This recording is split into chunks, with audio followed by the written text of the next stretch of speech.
Asking blue pill, red pill, corporate press, I'll have my fill. I'm just a simple chap, believing in my own will. Rap, fire, math, able scheming, this is no drill. Haters masking boosted, but still with no chill. Need to come and take it if you wanna mess with my hill. We've been 3D printing, setting ready for that ghost kill. Hello, Canada, and welcome to episode number 50 of the Maple Pill. Hey, we made it. 50 episodes without being canceled on YouTube or Facebook. I'm going to chalk that up as a win. Although it's been a pretty crazy 50 episodes, just to kind of remind you what's evolved over the last 50 weekdays, because I've been shooting this every single weekday. We haven't missed a single episode yet. And if you guys have been enjoying it, if you've got any suggestions on how I can improve this show, let me know in the comment section. But just a reminder, 50 weekdays ago, we had never heard of the Freedom Trucker Convoy. I think that we covered that for the first time about 2 weeks in, and we were one of the more earlier internet outlets really discussing what was going on at that point in time. We were talking about, what was that app? I forget the app, but essentially like the walkie-talkie app that they were using and things of that nature, and just kind of sharing as it was evolving. We even talked about and shared, and I'm thinking about doing a special episode on this, when my buddy Mark Parvalos called in to the Liberal Federal Party and asked how many people they expected to attend, and they said 10 trucks.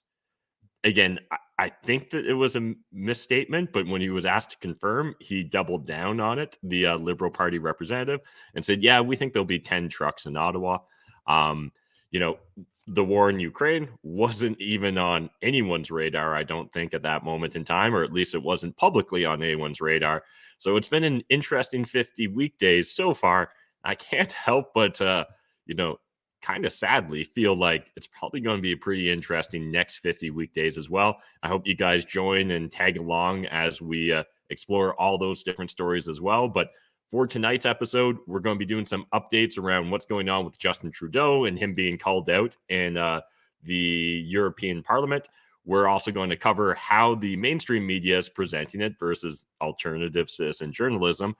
Quick little update on Ukraine as well, or at least one story around that. Then I've got a full course or dose of all the different pills that we're going to get into. And I've actually got a lot of white pills tonight. So there's some really cool white pills I'm going to be sharing with you guys. So I hope you enjoy them. As always, I want this to be a two-way conversation. So let me know in the chat as well. If you haven't checked out our Discord channel, link in the video description down below. Join the Discord. There's a channel there for the Maple Pill. I'd love it if you guys would just share any story ideas, any feedback on the channel as well, all that good stuff. That's definitely the best place because, I see the comments when we're live here, but sometimes it's easy to forget. We're Discord. It's very easy for me to kind of go back and always double check those. But anyways, enough of me rambling on. Let's jump into the first story. And as always, links in the video description down below to all the different stories we're going to be covering. So this one is from the Counter Signal, and it's just kind of a summary of everything that's going on in regards to politicians who have denounced Trudeau at the EU. And again, I've mentioned this before. I don't know, it kind of warms my heart to see Justin Trudeau being called out. I don't care who calls him out. It warms my heart to know that he's being called out by someone, because it seems like most Canadian politicians are really mum on the subject. And that's extremely frustrating, because who's going to hold him accountable otherwise? He's not willing to listen to the citizens. None of his fellow politicians will call him out. So, like, WTF are we really supposed to do at this point in time, other than applaud whenever some random member of European Parliament at least has the balls to call out Justin Trudeau?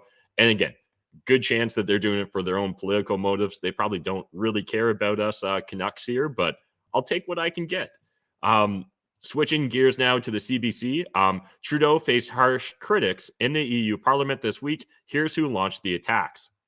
And I think when you're on the CBC homepage, this story is framed a little bit different. And we're also going to cover it from the Globe and Mail's perspective, but just want to highlight a couple things. So the public rebukes by a handful of far-right, populist, and anti-vaccine members of the European Parliament claiming Trudeau violated civil rights in response to the protests that occupied Ottawa for almost a month went viral on social media. Maybe these are far-right politicians. I only took a cursory glance into them. Again, at this point in time, the media and Justin Trudeau in particular are just so happy to, lose that or use that term far right so loosely that it almost feels like it's lost all meaning. And I'd love to hear, what do you guys actually think of these days when you think of far right? 2 decades ago, I would have literally thought of like people, wearing the Nazi insignia, goose stepping with like shaved heads, Heil Siegel, all that crazy shit. And these days, I'm like, oh, this might be someone that's like, maybe the Canadian government shouldn't be $1 trillion in debt. Because I literally feel like that would also be called far right at this moment in time, because that's just, I guess, the crazy divide we've got when it comes to politics. This isn't something unique to Canada, but it's certainly something that I find discouraging to see so widespread in Canada as well. So again, if you guys want to see CBC's coverage, there's a link in the video description down below. But just looking at how they frame, for example, one of the politicians here, Kala Kuzik, was also one of 6 MEPs censored by the European Parliament for refusing to present an EU digital COVID certificate to enter the assembly. Anderson was another of the MPs punished in that incident. So, like, they're using this as justification, essentially, to frame these people as bad people because they didn't want to have digital COVID IDs. Now, again, are they vaccinated? I don't know. The way all the coverage is written, I'm going to jump to a conclusion and say they're not. I also don't see why that's a terrible thing or why they need to be ostracized or immediately demonized for it. Because again, I'm just old fashioned and think that the average person, or any person, I shouldn't just say the average person, any person should actually be able to make their own medical decisions when it really gets down to it. And so talking a little bit further about these MPs, a German court ruled recently that the party is, and this is the party that they're involved with, a suspected threat to democracy after an administrative court in Cologne found that there are sufficient indicators of anti-constitutional goals within the AfD. Alternative for Germany is one of the national parties that fall under the Identity and Democracy group in the European Parliament, with 63 members from 10 countries. It is the 5th largest group in the assembly. So again, just want to provide that for perspective. Obviously, the CBC is very focused on framing this as like, oh, just a few fringe individuals are calling out Justin Trudeau. The Globe and Mail actually took it even a little bit further. They included that literally in their headline. So Trudeau criticized by some far-right European Parliament members over response to Ottawa Convoy protests. So again, if you want to see their coverage, link in the video description down below. But I guess a couple things I'm going to point out here. One, I have yet to see a single politician applaud Justin Trudeau's treatment of the Freedom Trucker Convoy protesters. So again, if you've got a handful calling them out and a handful that are silent on it, or the rest are silent on it, I mean, still doesn't seem that favorable for Justin Trudeau, right? You would think he's already a poster boy for the World Economic Forum and for global elites and the G7 and all that. And, people seem to think he's got a nice smile. So why isn't anyone in the European Parliament running to his defense to say what a hero for democracy he is? What an inspiration he is to freedom of expression and speech and all that. Well, I think we know why we're not seeing any coverage of that, because 1, it doesn't exist, and 2, who would be crazy enough to want to back him up on what he's done? Again, a lot of people will just be silent on it because, like, why open a can of worms at this point in time? Let's just sweep it under the rug that is the Ukrainian conflict, so that we can just kind of move on to the next news cycle. I mean, we're so done with COVID. We're so done with mandate protesters. Let's just move on and start focusing on the boondoggle that will be the international war in Ukraine. Now, let's just quick. I want to update one article here. I thought it was an interesting take in regards to Ukraine. I'm going to try and keep it from hijacking too much of my Maple Pill coverage until there's more going on that really impacts the average Canadian. Because again, this is called the Maple Pill. And while we dabble in international news, again, my focus is usually going to be viewing things through a Canadian lens. However, I just found this kind of interesting, and it's a perspective I haven't seen shared a lot on the internet. So can Ukraine's future be found in Cyprus or the Balkans? And so if you guys aren't familiar with those two different parts of Europe, definitely worth a read. Again, just to remind yourselves, because again, we've seen the sort of hatred that can evolve in these sort of civil wars. Not saying that Ukraine's a civil war, but understand that there is a Russian majority on the eastern borders and parts of the south, and then there's very much a Ukrainian majority on the West. And so, again, I think this is interesting and at least worth reading just to gain additional perspective. Again, link in the video description down below. Now, getting into our first blue pill story of the day. Don't worry, mainstream media is going to try and make sure you're still scared of COVID, regardless of what's actually going on. So Canada may be in for a spring wave, expert says CTV News. And so essentially the big thing they're referencing here is some of the sewage data saying that there appears to be a sustained increase. What are we going to do? Are we literally like, what do you guys want from us at this point in time, elites? Like, do you literally think that just for the rest of our existence, we'll all self-isolate, we'll all stay at home, we'll wear masks for the rest of our existence, and this will be truly the new normal? Because I gotta be honest, I'm gonna find whatever fringe minority disagrees with you, and we're gonna go start our own culture.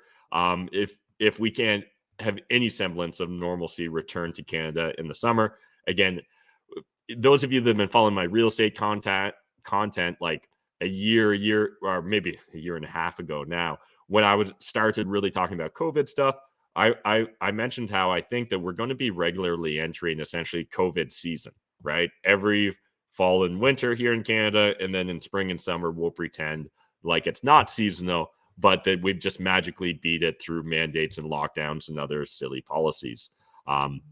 So if you guys want to see this from the CTV News, link in the video description down below. Next, this is another thing that we've discussed already, but I just want to highlight a few more stories that are coming out because I do believe that we're going to see the mainstream media and politicians doubling down on this narrative. I quit. 23% of employees say they will quit on the spot if forced to return to the office full time.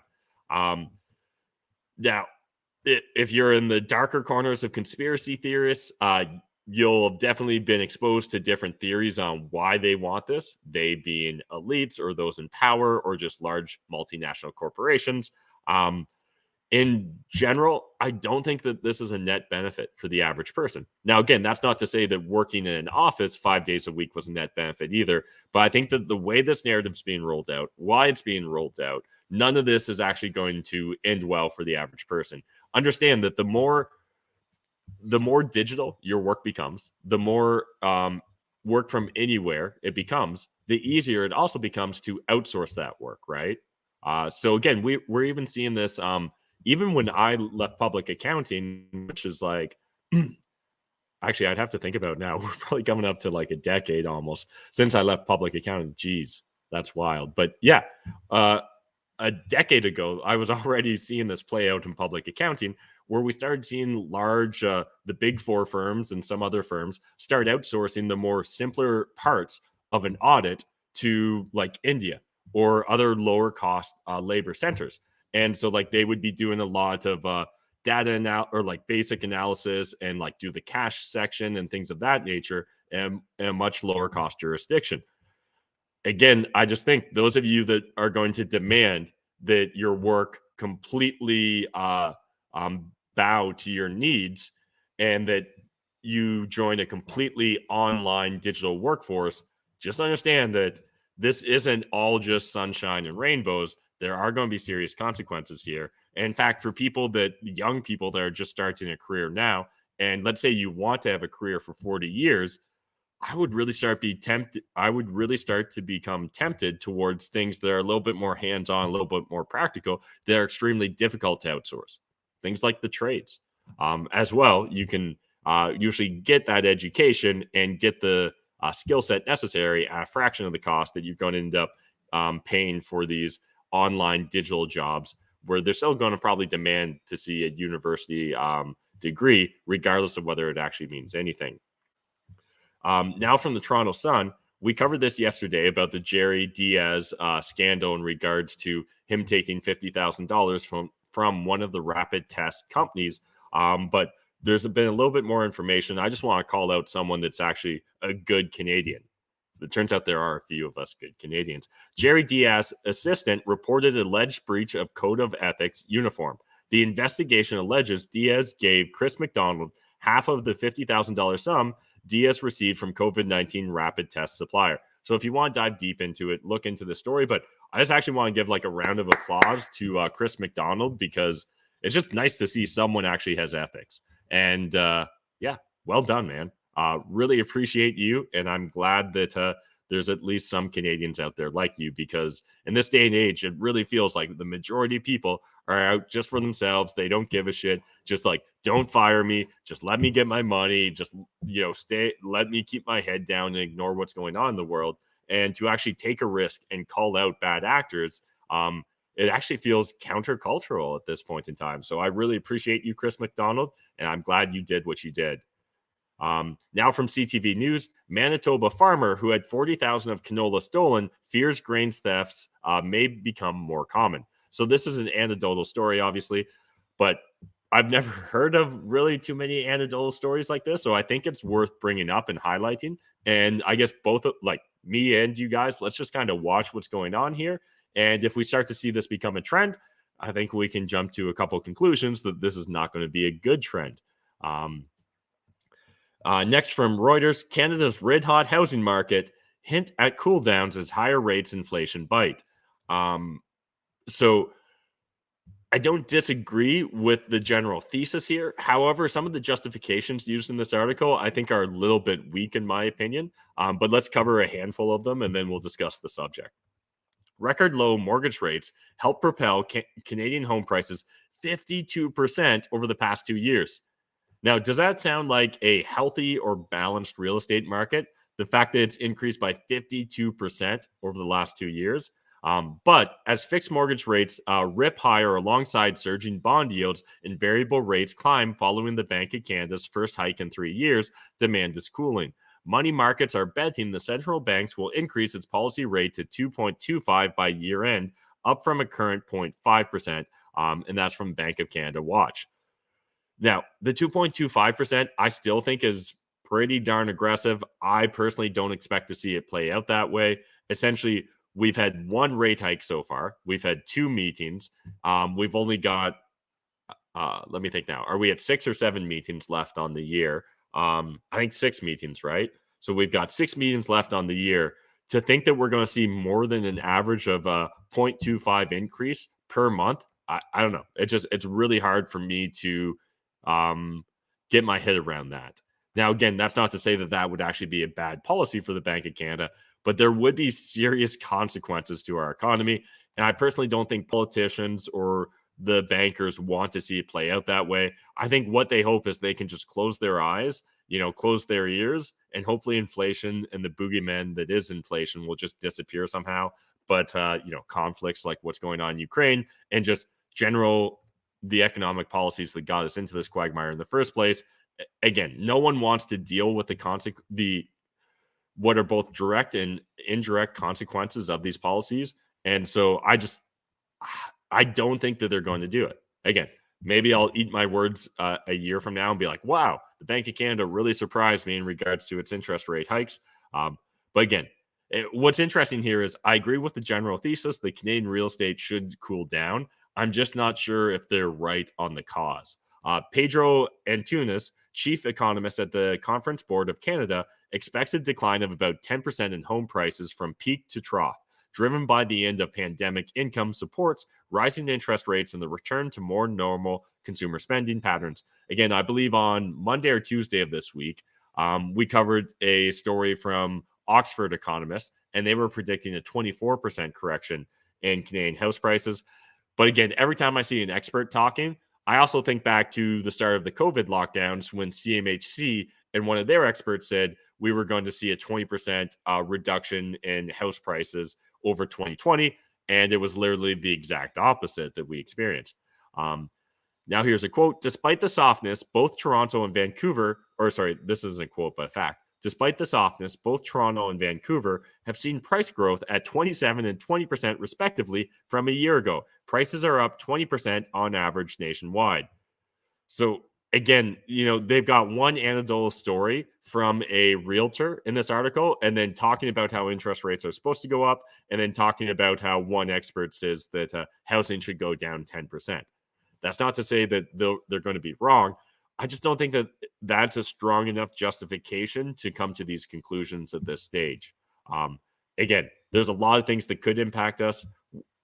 a world war, a nuclear war that bombs ourselves back into a stone age, or just a massive economic depression. All those things could definitely trigger and impact a massive real estate correction here in Canada. However, right now, I don't see the smoking gun that guarantees this. And so, again, love to hear your thoughts, your opinions, as well as your anecdotal stories. What are you currently experiencing? I know a lot of you watching this are, real estate investors in Canada. Now, jumping over to the National Post, this gets us into our first red pill story of the day. Who rejects Medicago vaccine funded by 173 million from Trudeau government? At issue is a 21% shareholder in Quebec-based Medicago, actually, that's not that bad pronunciation. Medicago, Philip Morris, the biggest tobacco company in the world. So, you know what? Like right there, just that little synopsis is enough to red pill me. Where I'm like, wait, so our government, gave or invested $173 million into a Quebec pharmaceutical company, but that pharmaceutical company has a 20% ownership that's owned by the largest tobacco company. But I'm sure we can trust tobacco companies, or I'm sure we can trust pharmaceutical companies the same way we can trust tobacco companies, right? So it is interesting. And essentially in 2020, the Trudeau government invested 173 million in Medicago's development of the homegrown vaccine and a production facility in Quebec City. It also contracted to buy 20 million doses.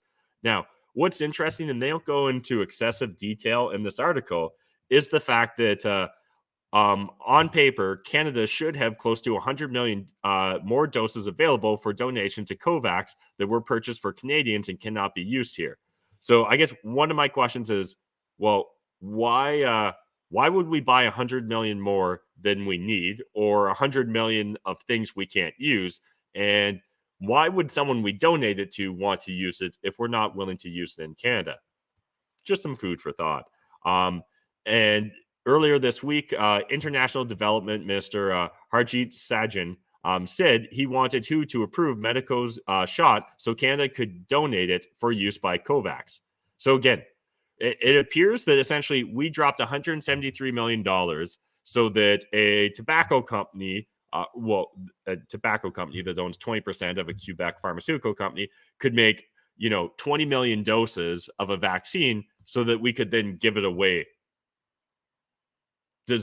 Right now you should essentially be like seeing that meme on the internet where there's just numbers going around my head, because I can't make heads or tail of that.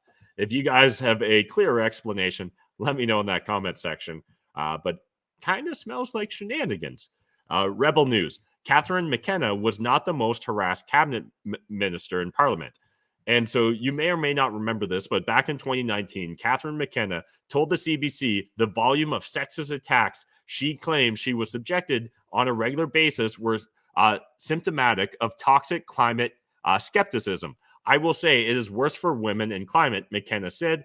Misogyny and climate denial seem to go together. The same way that anyone that disagrees with Justin Trudeau is a misogynist. Those seem to just go hand in hand together. Or maybe it's just that anyone that disagrees with the political elites immediately demonize, and their favorite things are to call us racist and misogynist.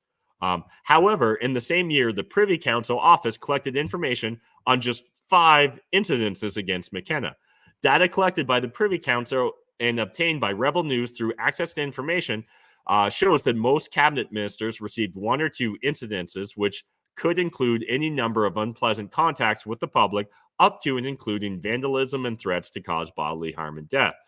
Even after including mean tweets as something akin to serious threats to cause bodily harm, the federal government bureaucrats were still only able to inflate the numbers of incidences to fewer than half a dozen for Catherine McKenna in 2019 and 12 in 2020. I gotta be honest. It appears like it's more dangerous being a landlord or a real estate YouTuber in Canada than it does being, a proponent for climate change policies and a politician in Canada. Straight up, I definitely get more than 1 death threat a year.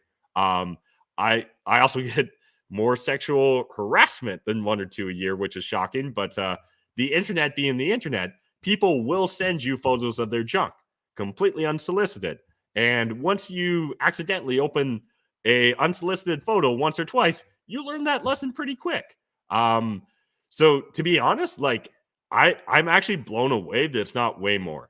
And again, I think that says something to the civility of the average Canadian citizen, the average Canadian voter, because like I know I'm kind of making light of the situation, but straight up, if the average politician's only receiving one or two bad interactions with the general public, and that can be essentially anything from a mean tweet to a death threat or vandalism, honestly, I am surprised by that. I legitimately thought there would be more of them, and maybe that's just because I'm used to the internet and I'm on the internet a lot more. I'd love to hear your guys' thoughts and opinions on this because, again, honestly, very surprised by it. And if anything, this makes me, again, actually kind of proud of my fellow Canadians that they're so restrained, particularly when you think about the last couple of years and what politicians have done to us. Next from CTV News, rebate coming for BC drivers to offset high gas prices. So right now, we're in a race to the bottom as far as politicians trying to buy voters. And the big thing right now is, not trying to change the policies that makes petroleum or gas extremely expensive, or not trying to change the, world economic picture that's creating this situation. Instead, they just want to give out some free helicopter money in the hopes that we'll all just pretend like inflation doesn't actually exist. So most drivers who had a basic auto insurance policy with the Insurance Corporation of British Columbia in February will receive a $110 payment, Horgan said. So, we've already covered how Quebec was going to give away $500. We covered how California was going to give away like $400 to $800. Now, BC is saying they're going to give away $110. I imagine we're going to see a bunch more of silly politicians and silly policies roll out from this, but none of this actually, this is like someone losing an arm and giving them an aspirin. So it's like, oh, you cut off your arm in a chainsaw accident? Best I can do is an Advil. Straight up. That's essentially what they're offering us right now. And I saw this headline from Fee Stories, and I was like, ooh, this is going to be good. This is going to be a scolding takedown about how these policies of giving out free money essentially aren't going to fix any of the underlying issues that came to this, that brought us to this precipice or this situation. I was wrong. So 3 inconvenient effects of Newsom's $400 gas handout. I thought ooh, he's going to hit hard. He's going to take him down. This is a terrible economic policy. Instead, the 3 points are higher gas prices. So the argument here is when you give more money into the economy, it creates more demand, and that's going to drive up the price of gas. And while, yeah, it's not going to make gas prices go down, giving the average driver $400 more, I personally don't actually think that you can make a strong economic argument here that this is going to move the international markets in regards to what crude costs. And so, again, this is just like a soft argument, but it's the same argument that essentially could be used against any time the government spends any money. So if we take it to the extreme here, I'm down for this argument, but this here is just kind of like a neutered version of the argument, which I don't think is that effective. The next is who pays. There's a famous saying in economics, there ain't no such thing as a free lunch. And yeah, I agree with this. But again, this actually applies to all government spending. So this isn't really specific to Newsom or what we're seeing in BC or Quebec or any of the other silly politicians that will no doubt roll out similar policies in the coming days, weeks, and months. Number 3 is more fossil fuel pollution. So this one was interesting. Essentially, this is arguing that by subsidizing the cost of gas, we're going to have people use gas. Yeah, that's actually kind of the whole point. But the argument here is no, let's make gas more expensive so less people use gas. Again, literally understand that this is how a lot of these economists, a lot of these policy thinkers want to see. They don't care about the average person. They don't care about the average person's way of life. They actually care about just implementing or forcing their policies down our throats. And while this may seem like it was primarily just a American-oriented perspective, understand that this is from Peter Jacobson, who's an assistant professor of economics at Ottawa University. A Canadian making these kind of silly arguments. against these handouts. Now, again, these handouts are just as silly as the arguments against them. And we should actually just really look at, like, what do we want as a society? Are we willing to sacrifice the way of life we've had for, say, the last 5 decades and go completely off of oil and just like nuke our own economies? If that's really what we want, then so be it. You guys go off and fuck up everything. I'm going to stay over here in my corner. Otherwise, let's actually have some real serious adult conversations about what's going on in regards to inflation, rather than just focusing on random talking points and trying to shoehorn random policies into place. Next, from Dave Rubin, the #1 host in the history of cable news is now suspended on Twitter for saying there are differences between men and women. How much longer can this nonsense hold? So Tucker Carlson joins Babylon Bee, Charlie Kirk in Twitter jail for Rachel Levine tweets. This is where we're at. And this is censorship of the worst kind. And we're going to continue down this slippery slope because it seems that big tech and governments just love more encroachment of power. And they don't actually care about truth. They don't care about open discourse or freedom of speech.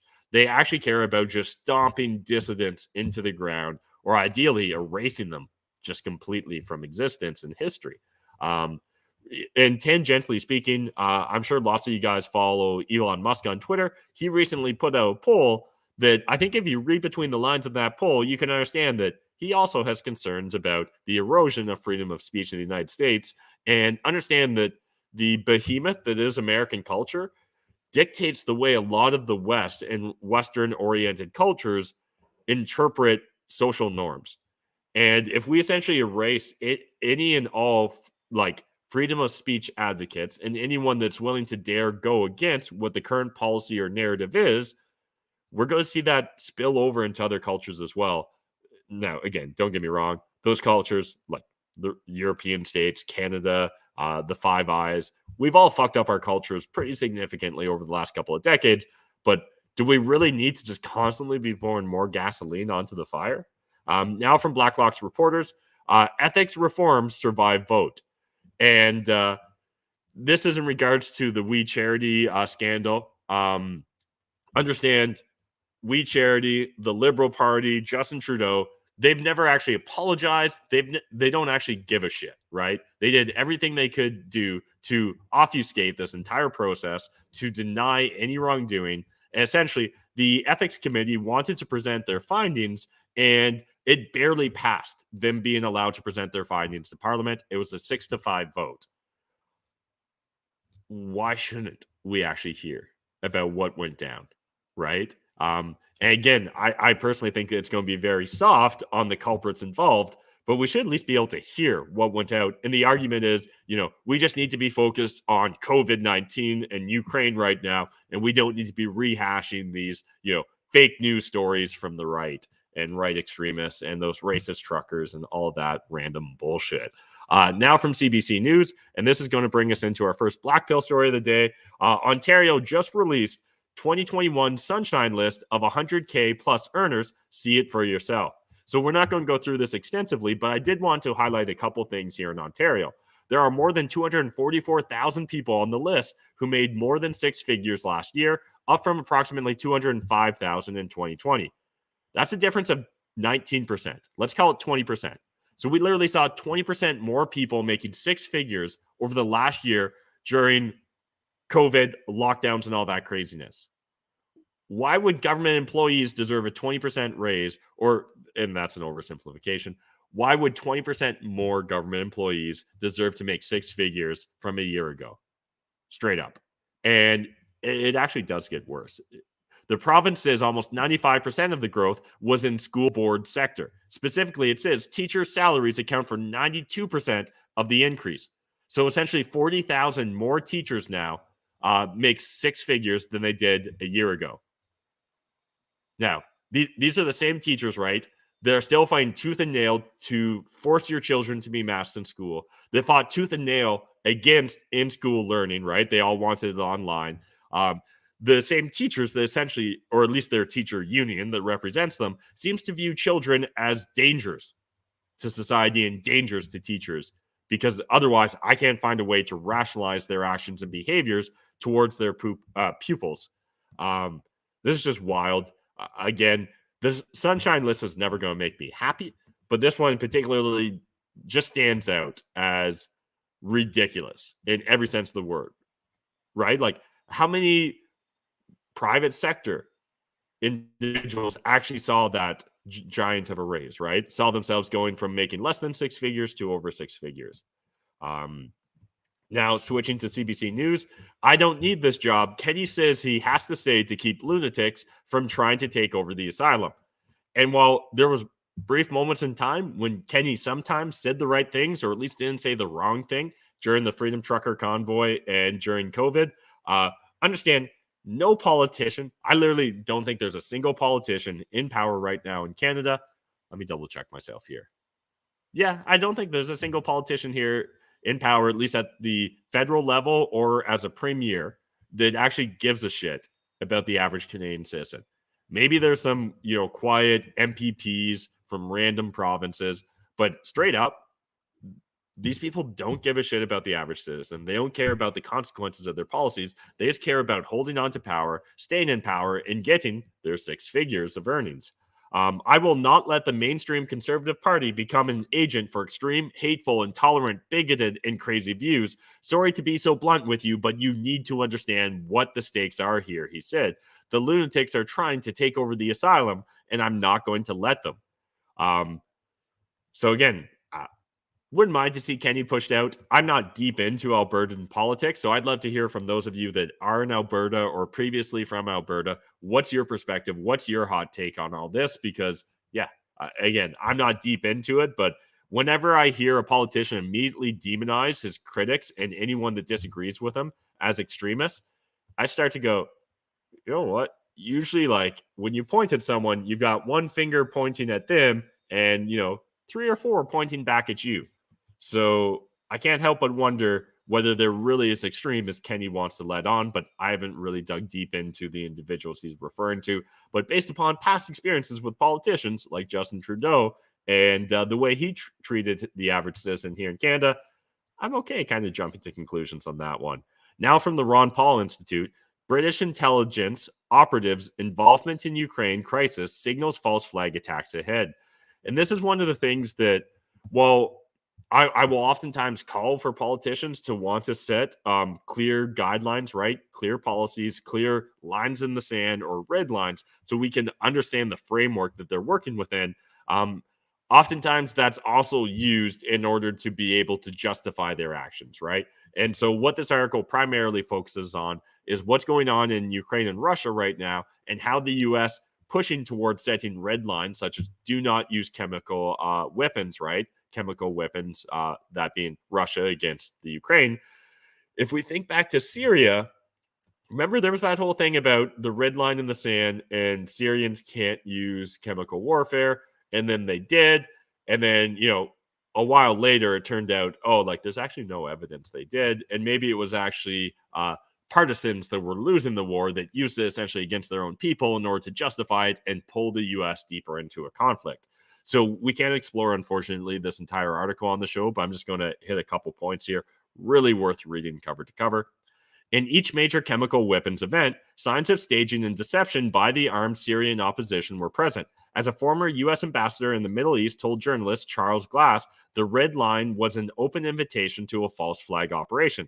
Elements of deception were especially clear in the April 7th, 2018 incident in the city of Douma, when an anti-government militia on the brink of defeat claimed civilians had been massacred in a chlorine attack by the Syrian army. Veteran inspectors from the Organization for the Prohibition of Chemical Weapons, OPCW, found no evidence that the Syrian army had carried out any such attack, however, suggesting the entire incident had been staged to trigger Western intervention. Their report was subsequently censored by organization management, and the inspectors were subjected to a campaign of smears and intimidation. Where have we seen that before, where people that disagree with the mainstream narrative are immediately demonized? Oh, yeah. Almost every other time the government's involved in anything, whether it's COVID, whether it's anti-mandate protests, whether it's the war in Iraq. Again, it seems to be a really reoccurring pattern here. Next from the Mises Institute, Rothbard on Marxism as a Religion. This is a great read. If you guys aren't familiar with Rothbard's writing, again, I highly encourage you to go down that rabbit hole. There's several great books. A couple that recently I've finished on Audible was What Has Government Done to Our Money? And I think the other one is, this may not be the exact title, but something to this extent, The History of Money, or the history of money, or the history of fiat money, or something like that. So again, encourage you to go down those rabbit holes, but understand, while this is about Marxism specifically, this could easily, just as easily, be applied to, say, critical race theory, right? To see the progressive narrative that we see being pushed upon every government institution right now. These are religious zealots, just in different clothing than what we're used to seeing. The same way that we listened to Brett Weinstein yesterday talking about how essentially, like, oh, people don't want us to draw comparisons to Nazis because people aren't literally wearing swastikas. They're not goose stepping and in line formations of marches and things of that nature. There's not literally concentration camps with gas chambers, and so they immediately don't want you drawing any comparisons. And the same thing comes up when you start talking about Marxism, critical race theory, and a lot of the other crazy policies we see being tried to be at least forced down the throats of Western democracies. Next, from Blacklock's reporters, public won't abide cover-up. And so this is in regards to a member of the NDP talking about how they need to have access to the information around the information that was provided to the Liberals that caused them to make the decision to implement the Emergencies Act. And the NDP member here, I'm trying to think, I think his last name's Green. Matthew Green. He seems actually very reasonable, right? Like, again, I imagine I disagree with him on a lot of things. However, in this specific moment, when you actually read this Blacklock's article, it seems quite reasonable. He's saying, like, hey, I want to be able to go back to my citizens, right, to the people in my riding, and be able to look them in the eye and say, yes, here we're being transparent, we're being authentic here. We looked at the information, and the Liberals were or were not justified in their actions.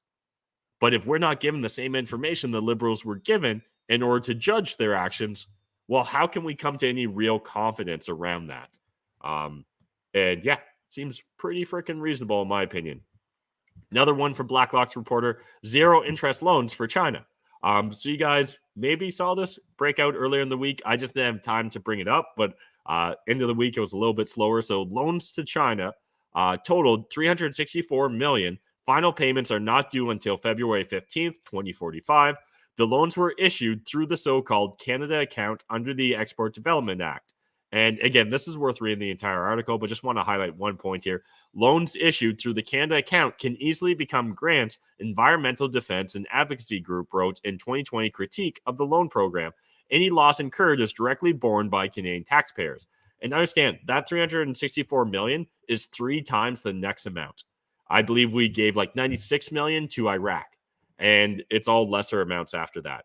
And that's one of the biggest things that really frustrates me about government spending is we often see them do these things like loans. Like right now, we've discussed on the channel how we've given loans and grants and gifts to Ukraine totaling what appears to be like $1.2 to $1.5 billion. Again, it's really hard to understand, but do we ever actually see those loans paid back, right?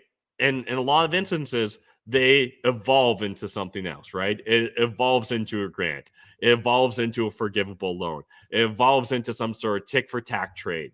And until we get, we need a complete overhaul of how we treat money and government spending and transparency of that information before we'll ever be able to actually really understand what the hell goes on in our government. And all these little stories I bring up to you, they're just like tips of the iceberg. Right, like these are just the little bit, the little cracks, beams of sunshine that break through the cracks. The vast majority of these things are below the surface. We'll never find out because the system's not designed for us to understand or find out this information. Now, this is from Steven Pinker, and this brings us into our first clown pill story of the day. And I actually really thought this was a good one. The Soviet era joke has come true. A man in a train station hands out leaflets to passerbys. The KGB arrests him, but they discover the leaflets are blank pieces of paper. What's the meaning of this? They demand. What is there to write? Replies the man. It's obvious. And so this is in reference to a anti-war protester in Russia being arrested and they're literally holding a blank sign. And I kind of feel similarly about the Freedom Trucker Convoy protesters and a lot of the different populist movements we hear talk about in mainstream media these days. Most people get it. Most people don't even need to see like it spelled out in bullet point form. They understand something's wrong. They intuitively feel that something has changed over these last few years. Again, that's not to hold the past on some pedestal and say that things were amazing 2, 5, 10 years ago, but something dramatically has changed over these last 2 years. And we should all be very concerned about that. And we should all become very comfortable speaking out against it, even if it's something as simple as literally holding a blank sign. Again, for individuals that are protesting the war in Russia right now in Russia, I've got mad respect to them because there will be serious consequences likely to their dissidents.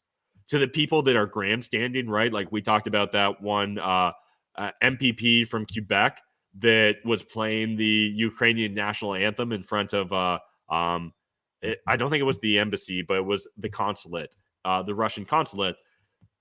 Like, bro, you're doing nothing other than trying to get your photo in the newspaper, right? Like, the Russians aren't like sitting in there being like, oh my God, there's a single individual outside of the consulate playing the Ukrainian national anthem. We need to get out of here immediately.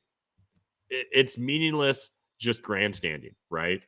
These individuals are taking real risks, and they actually deserve our support. And I personally think, like, our our support and applause. And same thing holds for the Freedom Trucker Convoy protesters, right? They took real risks. People lost jobs, people lost money, people had their bank accounts frozen, people have been charged with incitement to mischief and causing mischief. And there are real consequences to all those things. Again, the individuals that are like, oh, I'm going to change my profile photo to include blue and yellow, or I'm going to put a Ukrainian flag in my my handle. It's just more virtue signaling. It's just more wearing a mask regardless of the effectiveness, right? It's literally the equivalent of wearing a mask like on your chin or like under your nose. Again, not that wearing it on your nose would dramatically increase its effectiveness, but at least it looked like you actually really were caring. Now from the Western Standard, this gets us into our first white pill story of the day. Again, as I mentioned, I've actually got a handful of these. So Canadian Taxpayer Federation's debt clock rolls into Saskatchewan. So you guys may or may not know this, but there's literally a truck from the Taxpayers Federation that keeps a running tally of the Canadian deficit. And so according to this photo here, it looks like we're at $1.1 trillion. It's actually a lot of money. I was in a Twitter space earlier today, and someone was talking about, the market cap of Bitcoin. And I actually said, like, hey, if Canada owned all the Bitcoins in the world, we could actually afford to pay off our national debt. Let that sink in. We'd have to own every single Bitcoin in the world. Next from Timcast, this is a really fantastic interview, particularly, I think, about the first 30 minutes, maybe the first 45 minutes. This is with Jeremy Boring. He's the CEO, and I believe he also calls himself the God King or something to that effect of the Daily Wire. If you guys aren't familiar with the Daily Wire, they're doing some really cool things, and they're actively in the process of building parallel institutions. Maybe you agree with all their politics, maybe you don't. Maybe you like all their pundits, maybe you don't. But one thing I don't think that can be denied at this point in time is they're actively committed to building parallel institutions, right? They do written articles, they do different podcasts, different video casts, things of that nature. But then in addition to that, they've actually started releasing movies, right? And they're focused on really participating and fighting and ideally winning the culture wars. And a couple of highlights from this interview I just want to point out.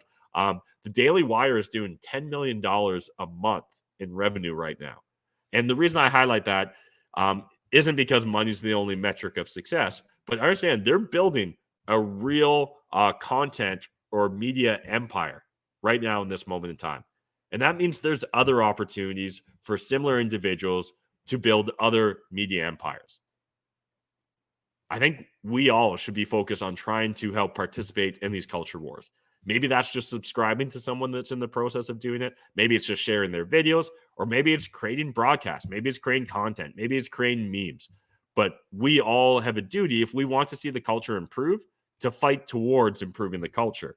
And one quote that he made in this interview that really stood out to me, I'm going to paraphrase here, but essentially said the left is focused on tearing down culture and society. And what he's focused on doing, he argues, is they're focused on tearing apart, culture and society, and he's focused on tearing apart the economy. And what he means by that is like, we actually need to vote with our dollars. And that leads me into the second story here, and this is from the Daily Wire. They essentially had a sponsor, Harry's Razors, and Harry's Razors decided to cancel them and blast them on social media for wrongthink when it comes to their political views. Now, the Daily Wire is pretty straightforward in their views. It shouldn't really catch anyone as by surprise what their political views are, right? And yet they decide to blast them on social media. So a year later, Jeremy launches Jeremy's Razors, and they've sold 25,000 Razor subscriptions in their first 3 days.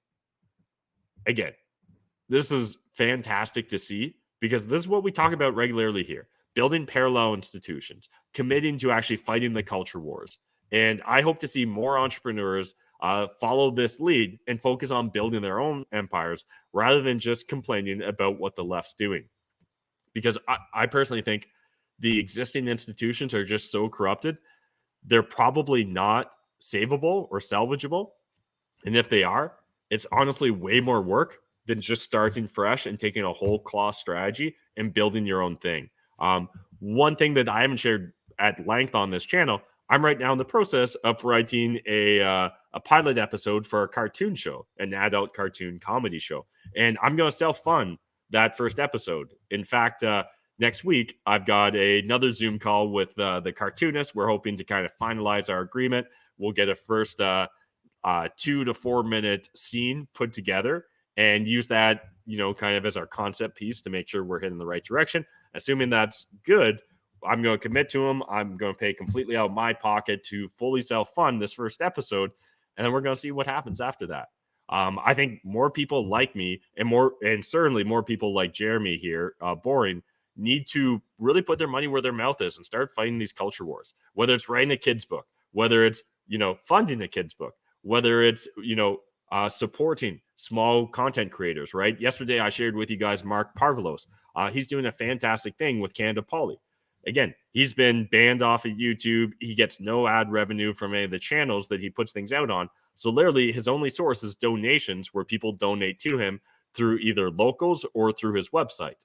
More of us need to actually put our money where our mouth is, right? Like when I talk about supporting Blacklock's Reporter, I literally mean that. You guys should be getting memberships to Blacklocks. They're doing some of the best reporting here in Canada.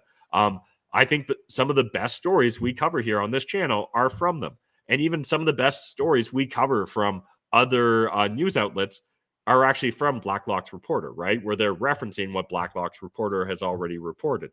So again, it's important. We've all got a duty here if we want to see things improve.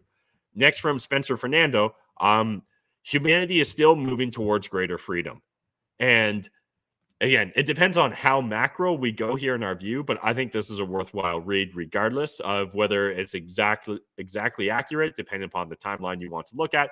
But yeah, if we look over the last 1,000 years, things have improved pretty good for us, both from a quality of life perspective, from personal liberties and freedoms.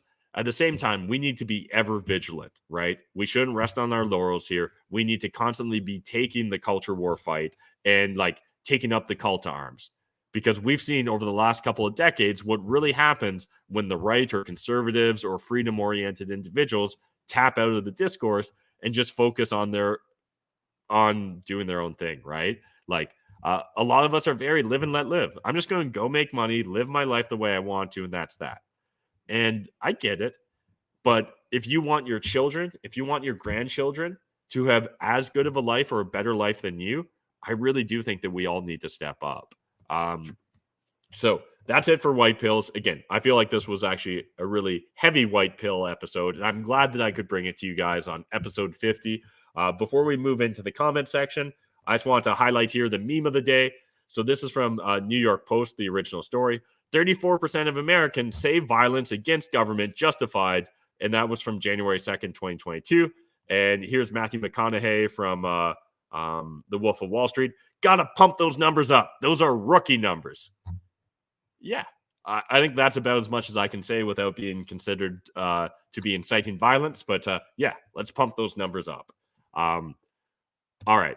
Well, appreciate you guys watching this video. If you got value from it, if you've enjoyed these last 50 episodes I've put together, I'd really appreciate it if you smash the like button, if you hit subscribe.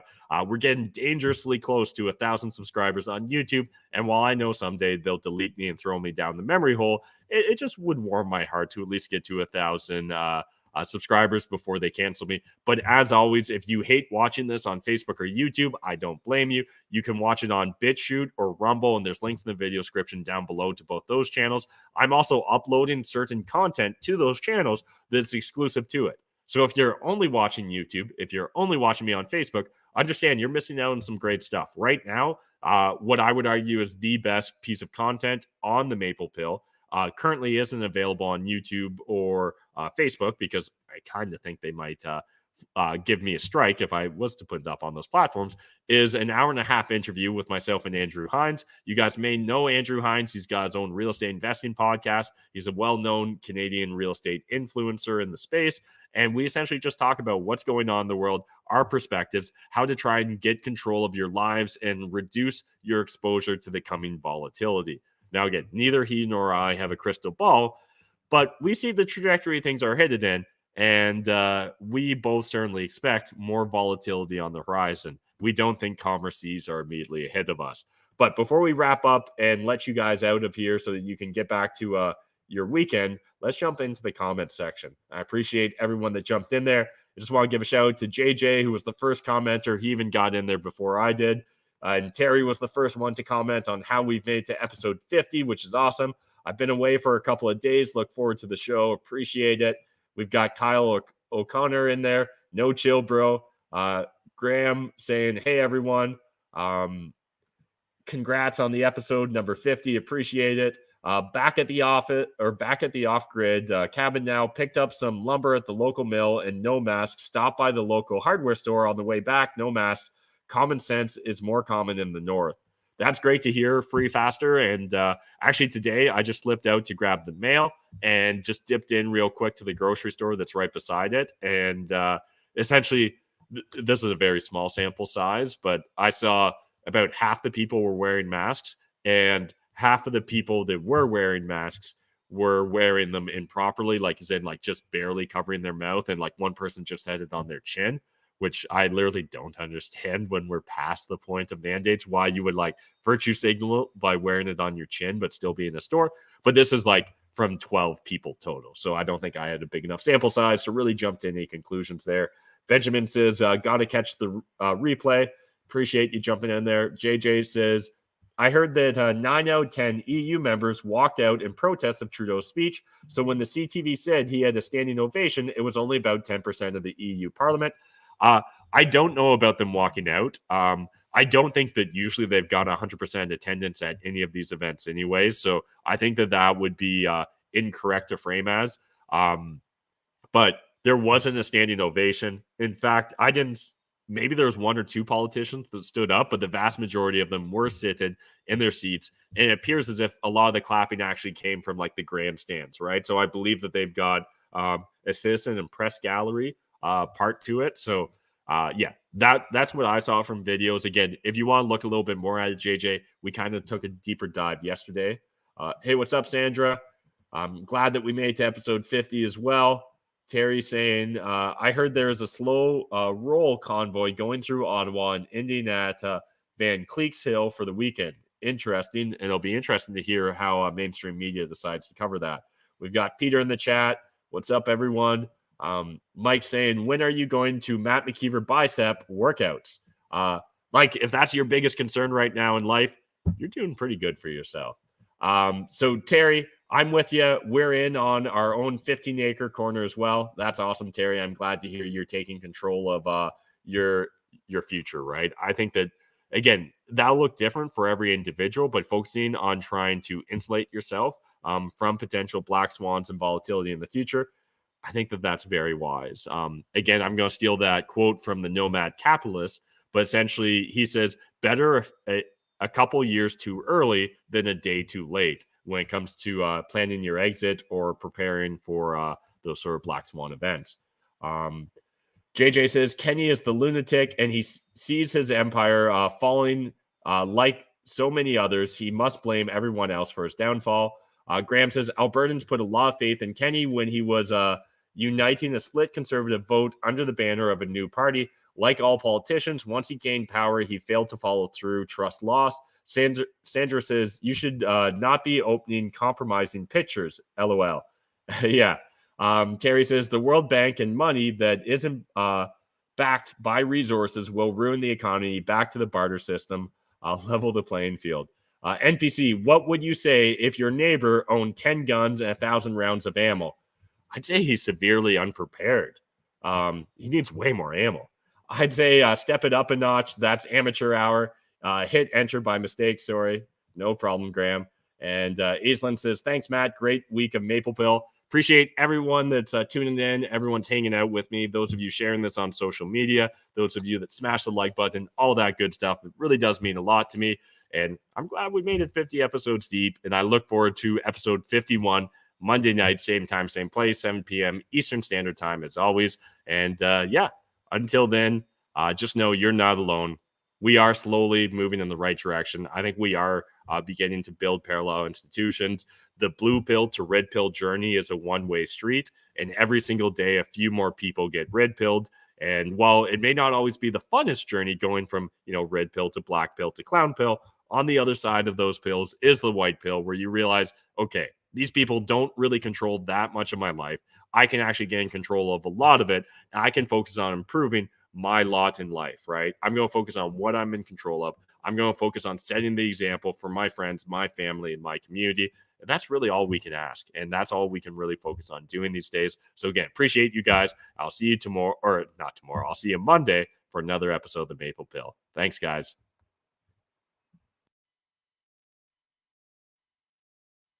Asking blue pill, red pill, corporate press, I've had my fill. I'm just a simple chap, believing in my own will. Web fire, math table, scheming, this is no drill. Haters masking boosted, but still with no chill. Need to come and take it if you wanna mess with my hill. We've been